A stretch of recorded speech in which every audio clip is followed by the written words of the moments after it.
მე ნანი აბრალავა ჯღამაძე. Я Нани Абралава Джгамадзе. Я работала врачом-лаборантом в Гулирипшской санатории, а мой муж, Шата Джгамадзе, был главным врачом санатория. Мы вместе с нашими дочерями, Лелой и Натальей, жили в Сухуми на улице Агрба, номер 6. Во время войны я и мой муж находились в Сухуми, но переехали в Гулирипши, чтобы быть поближе к санаторию, где располагалась наша больница.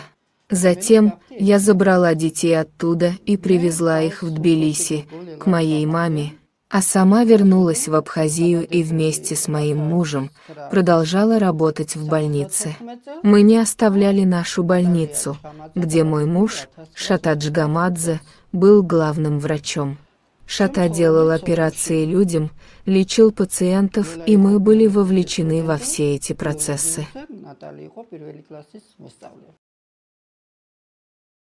მოდის 4-5 კაცი, ესე ავტომატებით ესე უჭირავს და где главврача жена. Пришли 5 человек с автоматами и начали нас искать.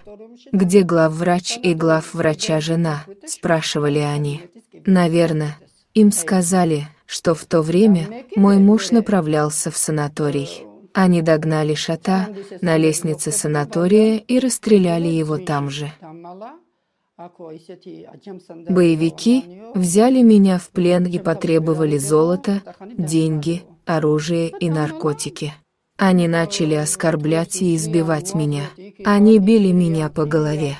Затем боевики сказали мне, что покажут, что делают они с теми людьми, которые не подчиняются им.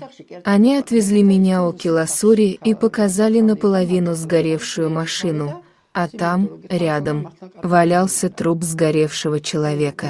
«Вот ваш герой, Гена Адамия, посмотри на него», — сказали мне боевики. Я говорила боевикам, что я ни в чем не была виновата. Я врач и заботилась о раненых. Я спрашивала боевиков, в чем же я провинилась, что они так поступают со мной. Я сказала боевикам, что отдам им все имущество, которое есть у меня в моем доме, и пусть они все заберут. На это боевики ответили, что все мое домашнее имущество и так уже принадлежит им. Они настаивали и требовали от меня золота, денег, оружия и наркотиков. Затем боевики отвезли меня в Агудзера и приказали войти в море. Я вошла в море и остановилась на таком расстоянии, где вода доходила мне до колен. Боевики начали стрелять вокруг меня, чтобы запугать меня, а я и так уже была запугана и плакала и кричала так громко, что мой плач и крики, наверное, достигали Бога.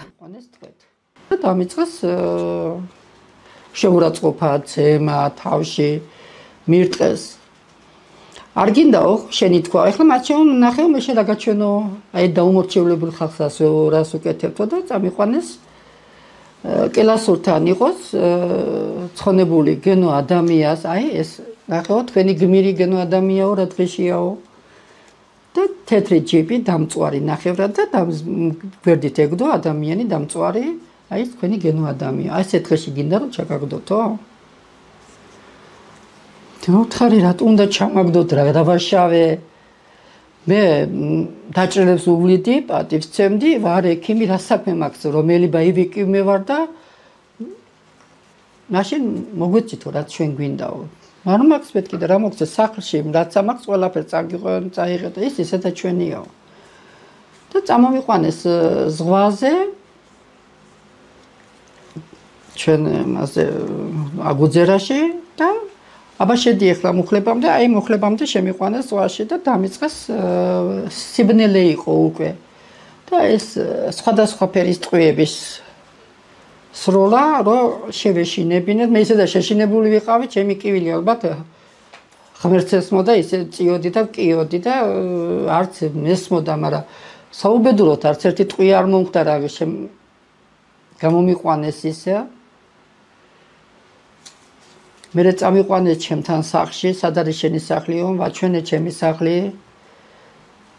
ეს დასაცველები, რაც მქონდა ეგენ რაღაცა ისედაც ჩემიო, ტექნიკა რაღაცებს ისედაც ჩვენიო, რა პრობლემა არისო. რო დაიწყეს ჩემი შეურაცხყოფების მოყენება რაღაცა, ერთი ადამიანი იყო, ახალგაზრდა ბიჭი, ვიღაცა არგური, რომელიც მიცავდა. Когда они оскорбляли меня, один молодой парень, некий Аргун, заступился за меня. Позднее я спросила Аргуна, почему он защищал меня. Аргун ответил, что не хотел, чтобы я умерла. Потом он заинтересовался и спросил меня, откуда я знала абхазский язык. Я ответила, что по материнской линии я была абхазской. Я сказала Аргуну, что моя мать абхазка из села Кутол. Затем Аргун сказал мне следующее. Наверное, я почувствовал, что ты не должна умереть, и поэтому я до конца буду защищать тебя. Когда меня поставили к стенке и собирались расстрелять, тогда Аргун успел и рукой оттолкнул автомат второго боевика. Из-за этого направление пули изменилось, и ни одна пуля не попала в меня, но в этот момент я получила небольшое кровоизлияние и потеряла подвижность одной руки и одной ноги. და ის მეორე კიდე ამის გულისათი ვჩხუბობ, თორე ამას ახლა ნახე რა სულსამ და კედელზე მიმაყუდა და ავტომატი ჯერი რო შეაყენა, უნდა მესროლოს იმ არგულმა თურმე იმას უკრია ხელი და ეს ჯერი წავიდა ზევით და მე კიდე მეგონა რომ მე მესროლეზე მოვკვდი და ნახევარი საათი თურმე ეს გოგოები მაბრუნებდნენ. აი ეს ვინც იმათ ეხმარებოდნენ და ძლის მომაბრუნეს, სიმართლე რო გითხრა, ცოტა ჩაქცევაც მიმიღია მაშინ და ცალი ხელი და ფეხი მქონდა წართმეული. მე უცებ გამახსენდა გალშინ შოთას ნათესავები ცხოვრობენ და იქნებ გალიდან რაღაცა მოვახერხო ბიძა ჩემთან შეხვედრა თქო და იქიდან ავიღოთ ფული თქო და ვინ ცხოვრობს და მოთარი გოგოხიები ცხოვრობენ შოთას ნათესავები და იქ წავიდა და წავმიყვანეს გალში. ხადაგისახელეს? კი, $15,000 უნდათ. Боевики держали меня в плену и требовали выкуп. Они отвезли меня в Сочи, чтобы оттуда позвонить в Тбилиси и потребовать выкуп у моей семьи. Тогда из Сочи не было связи с Тбилиси, так как телефонные линии не работали, и мы не смогли позвонить в Тбилиси. Из Сочи меня привезли обратно в Абхазию и довезли до Гали, где жили родственники моего мужа. Это была семья Гагохия, и так как боевики требовали выкуп в размере $15,000, я надеялась, что из Гали с помощью семьи Гагохия я смогу связаться со своим дядей в Зугдиди. Я надеялась взять эту сумму выкупа у своего дяди. ქალბატონო ნანი, შენ აქ რა გინდა? სადაა შოთა ვლადიმიროვიჩიო და მე უთხარი მე ვერ გავუბედე რომ შოთა რომ მოკლეს. იმიტომ რომ შემეშინდა, მეც არ მომკლა მეთქე და დამასტრო იმ ერთმა და უთხრა შოთა აღარ არისო, ეს ჩვენი ტყვე არისო. По дороге мы остановились там, где стоял абхазский батальон. Я услышала, что возле нашей машины женщины и мужчины говорили по-мигрельски, и я по-мигрельски попросила их дать мне попить воды. Они спросили меня, кто ты? Я сказала им, что я жена Шатадж Гамадзе, сказала, что его убили боевики, и теперь они держат меня в плену. Тогда я говорила по-мигрельски, и вот эти слова услышал Анатолий Зухба, который был командиром абхазского батальона. Видимо, Анатолий Зухба знал мигрельский язык. Он подошел к нашей машине и заглянул в салон машины. «Кто ты?» — спросил меня Анатолий Зухба. Я сказала, что я супруга Шатадж Гамадзе, сказала, что моего мужа убили и теперь от меня требуют деньги. Анатолий Зухба смог уговорить боевиков, чтобы они оставили меня с Анатолием. Я осталась там, где стоял абхазский батальон, но боевики потребовали денег, и условие было таким, что через 10 дней Анатолий должен был передать сумму выкупа этим боевикам. По такой договоренности боевики расстались с Анатолием и уехали оттуда. В тот день я немного выдохнула. Анатолий проявил ко мне уважение. Мне дали отдельную комнату, и я смогла привести себя в порядок. Затем мне дали еду, и я поела. Они проявили ко мне очень большое уважение. На второй день Анатолий сказал мне, что хочет со мной поговорить. Он начал разговор с того, что его отец был знаком с моим мужем, Шотой Джгамадзе. Анатолий сказал мне, что в то время, когда Шота читал лекции в университете, он гостил и у семьи Зухба, в их доме. Затем Анатолий сказал мне, что если я соглашусь, он сможет вернуть меня в Сухуми. Ты вернешься не в свою квартиру, но я дам тебе гораздо лучшую квартиру. У меня есть власть. У меня есть сила на это, сказал мне Анатолий. Но если ты не согласна на это предложение и все равно хочешь уйти отсюда, тогда тебе придется заплатить те $15 000, так как у меня самого нет таких денег, чтобы заплатить им. Подумай об этом, сказал мне Анатолий и дал мне время, примерно 4 дня, чтобы обдумать его предложение. Ни в коем случае я не была согласна на такое и отказалась от его предложения. На 5-й день я сказала окончательный отказ на предложение Анатолия. «Ладно», — сказал Анатолий, — «тогда назови мне имя твоего родственника в Зугдиде». Я назвала имя моего дяди, Бонде Бебия, который жил в Зугдиде. Анатолий нашел путь, как встретиться с моим дядей. Мой дядя, Бонде Бебия, заплатил выкуп за меня. Обмен состоялся на Ингурском мосту. Они взяли деньги, $15 000, и отпустили меня. Позднее нам пришлось продать нашу квартиру в Тбилиси за $13 000. Этой суммой мы вернули те долги, которые взял мой дядя, чтобы заплатить за меня выкуп. Анатол Зугба იყო მაგათი მეთაური, ცალხელა ბიჭი, ახალგაზრდა ბიჭი, ცალხელი პროტესტი ქონდა გაკეთებული. ეს მე გავიგე, რა თქმა უნდა, მე მითხრა და ამასთან დაიწყეს ლაპარაკი და მე რატომღაც უცებ მომეჩვენა, რომ აქ ქალები და კაცები რო იდნენ და მეგრულად ლაპარაკობდნენ, იქნებ მეშველოს ხო და მეგრულად უთხარი წყალი დამალევინეთ მეთქი.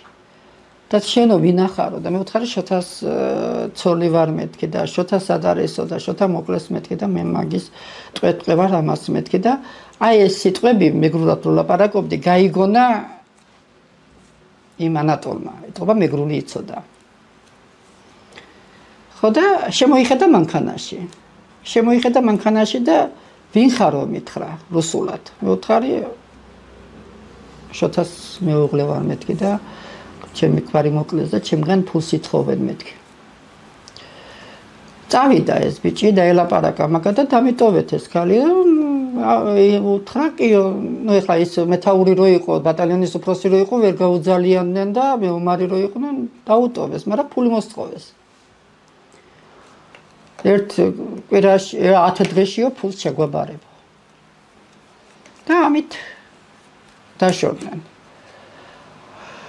ნუ იმ დღეს რა თქმა უნდა ახლა ცოტა ამომასუნთქეს პატივისმცეს კიდევაც ჩემ ცალკე ოთახში დავისვენე უწესრიგდი ჭამე კიდევაც ახლა ვინც ხალხი იყო იმათმა ძალიან დიდი პატივი მცეს და მეორე დღეს ეს მოვიდა ეს ანატოლი და მეუბნება რომ ჩვენ უნდა გავისეირნოთ სალაპარაკო მაგს. ნუ ვილაპარაკეთ ბევრი რაღაცები და დამიწყო იმაზე ლაპარაკი, ჯერ შოთაზე დამიწყო ლაპარაკი, მერე ის მითხრა რომ მამამისი და შოთა ერთმანეთს იცნობდნენ ლექციებს, შოთა რომ უნივერსიტეტში კითხულობდა, მაგის სახლშიც ნამყოფი იყო. ესეთი რაღაცები მითხრა და მე ერთადერთი რა შემიძლია შენთვის გავაკეთო. შენ თუ თანახმა იქნებიო, მე სოხუმშიო შენო დაგაბრუნებო. შენ ბინას არა, მაგრამ უკეთეს ბინას მოგცემ. ამის ძალა მაქვსო. იმ შემთხვევაში შენ თუ აქ დარჩები. თუ აქ არ დარჩები და მაინც წასვლას მოეთხოვო, მე $10,000 საიდან $15,000 საიდან უნდა გადავიხადო. ფულის გადახდა მოგიწევს. და იფიქრევ ამაზეო შენ. რა თქმა უნდა არ თართავდი არავითარ შემთხვევაში არა მეთქი მე ამას არ გავაკეთებ, მირჩევნია მოვკვდე ვიდრე ისევ სოხუმში დავბრუნდე და იქ ვიცხოვრო და ჩემს იმას ჩირკი მიეწოს. აი ნანი გავყიდვა თავისი ქმარის, ოჯახის, ყველაფერი და აი ამას არ გავაკეთებ. ნუ 1-4 დღე თუ რა ვიცი, ამდენი დრო ხანი მაინც მომცა ამის სალაპარაკოს, მოსაფიქრებლად დრო და მე მეხუთე დღეს მეუბნება. მაშინ ესე გავაკეთოთო, ვინ ყავსო შენ ზუგდიდშიო და უთხარი ესე და კარგიო, მოძებნა გზა როგორ უნდა შეხვედრო და ბიძა ჩემს. და მოემზადეო. მოხდა კაცლა ჩვენი ენგურის ხიდზე. მათმა ფული აიღეს, მე გამომიშვეს. За то время, когда вы находились в плену, как обращались они с вами? Я не хочу говорить на эту тему. Я была на могиле своего мужа, Шатаджгамадзе, и там я сказала то, что мне следовало сказать, но перед камерой я не хочу говорить на эту тему. Ну, ახლა მაგას არ მინდა მაგ თემაზე ლაპარაკი. ის 3 დღის გახსენება მე ვიყავი სასაფლაოზე, შოთა სასაფლაოზე და თქვი რაც სათქმელი იყო, მაგრამ მე ამ თემაზე ლაპარაკი არ მინდა. და მე რო წვეობიდან ჩამოვედი 6 წელს იყო ჩემი ნატალი. რელა იყო 17 წელს და ისე მაინც უფრო შეგნებული და რაღაცა რა თქმა უნდა განიცადა ყველაფერი, მაგრამ იმ 6 წლის ბავშვის შეხვედრა იყო რაღაც საოცსაული, ახლაც კურსში ჩამესმის რომ მამიკო რატო არ ჩამომიყვანეო. და იმ ხალხმა როგორ დახვიტაო მამა ჩემიო, რომელსაც უმკურნალაო. თელი ვერატირო და ნატალის ხმა რო ესმოდა, იმ ხალხმა როგორ დახვიტეს, როგორ გაიმეტეს მამა ჩემიო, რომელსაც უმკურნალაო. აი ეს სიტყვები დღემდე სულ უხში ჩამესმის. Абхазы знают, какие преступления совершили сепаратисты и не хотят, чтобы они понесли наказание в соответствии с судебными решениями. Абхазские сепаратисты скрывают, что их так называемая освободительная борьба наполнена беспощадными убийствами грузинских врачей, которые исполняли свои служебные обязанности и лечили пациентов. Установлено, что сепаратисты проявляли особую жестокость в пытках грузинских женщин и детей. Помимо присвоения грузинских домов и захвата грузинских земельных участков с целью получения еще большей материальной выгоды, абхазские сепаратисты пытались взять в плен грузинских женщин, чтобы затем потребовать выкуп за их освобождение. В абхазском плену грузинские женщины подвергались жестокому насилию и унизительному обращению со стороны сепаратистов. На абхазских сепаратистов возлагается ответственность за этническую чистку, которую устроили они против гражданского, безоружного грузинского населения. В том числе сепаратисты ответственны за этническую чистку мигрелов, прямых потомков античных колхов. Некавказское, позорное и преступное поведение, которым отличились убийцы грузинских врачей и оскорбители грузинских женщин и детей, навсегда записано в истории абхазского, апсуйского сепаратизма.